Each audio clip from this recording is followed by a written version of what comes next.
Ayan, so good morning sa atin mga kaunat. Ito meron tayong i-update na order nila Sir Aki Sulad sa bayan ng Coron.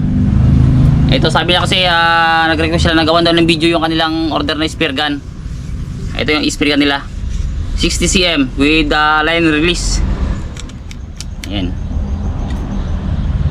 Ayan ang sabi ko sa kanila nakaraan ay sa Webes to ipapadala. Ngayon ay Merkules tapos na rin ito.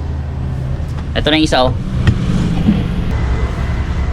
Ayan. Itong kay Kapana Vlog TV, Kapana Jeric, at saka kay Kapana na Itikasan Jerol.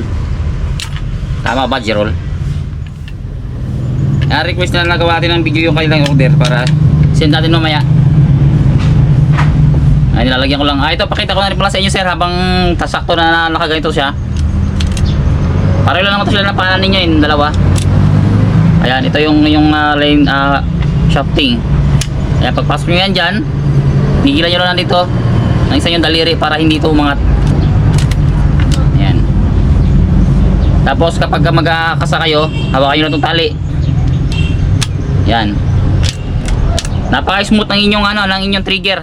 Napakaganda. Kunting lagitik lang na mahina ay pasok na. Maglalak na kagad. Ayan, tapos dito meron itong sabitan ng lines. Sabit nyo na yung ganyan.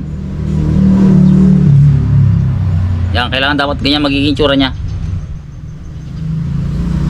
Ayan, sa video ko yan number 9 at tatlo na yata yung video ko dyan na nag-tutorial ako ng paglalagay ng linya. Lines na tali. Yan. Tapos isa may packet nya, pareho lang yan dito sa may line release, sa may reverse nya. Yan, pabalik-balik lang yan. Tapos dito sa unahan may mga sabitan yan, may mga nilagay tayong mga abang sabitan ng mga lines. Ayan. Ayan, may floater din tayo. Itong floater natin ay yung tali na naka sa loob nya, hindi yan putol, dugtong yan, walang putol na tali dyan. Ayan, ganyan dapat magiging setup nya. Dito lahat ang linya sa gilid. Ganda ng kulay lang kay Tikasan, para may tiger yung handle nya na kulay white lang. Ayan, Tikasan Jerol. Ayan, meron tayong sign logo na sticker na kaunat dyan sa mga dulo. Lahat ng mga pana na ngayon na nire-release namin ay meron ng kaunat sa dulo.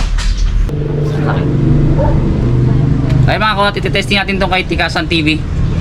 Pakita natin kung paano ito kalupit ang kanyang trigger. Ganda pa naman ang kanyang trigger na may reverse.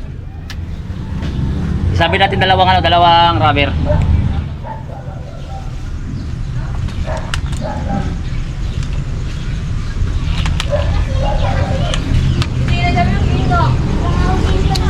Kaya sabit na yung double rubber mo. Ayan. Tingnan natin.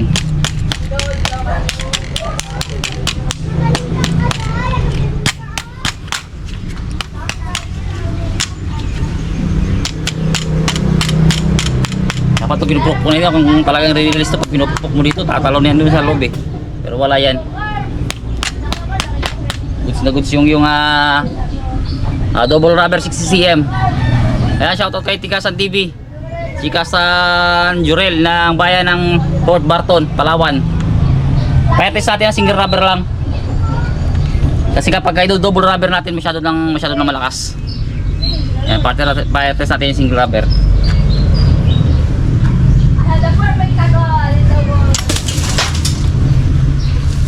Ayan, goods na goods. Yung inyong lines ay sakto lang to pang night dive. Sakto yung tali nito sa night dive. Hindi ka masyadong mabubulan ng tali. Kaya ito yung kay Jeric. Request niya na kulay ganito, ganda rin. Yan, load natin dalawang rubber.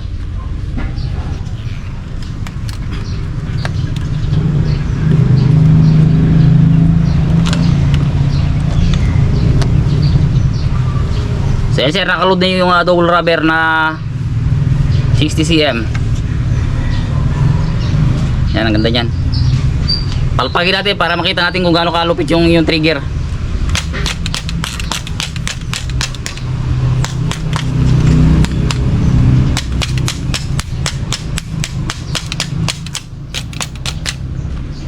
Yan, so kung anong palpag pagagawin natin ito, magsakit lang yung kamay natin, hindi talaga bibitaw yan. Maliban na lang kapag kinalapit itong gatilyo na to. Test natin ng test natin ng single rubber lang. Ayan, sir.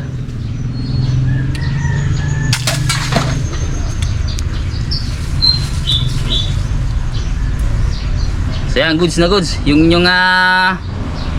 pang night dive. So shoutout natin diyan kay King Adventure, yung kaibigan ng mga may-ari nito, ng mga video creator. Ayan, magkakakilala pala kami ni King Adventure. Tapos di ko alam kung mga kapatid to eh. Ayan, papadala natin to bukas, yung inyong order na spear gun.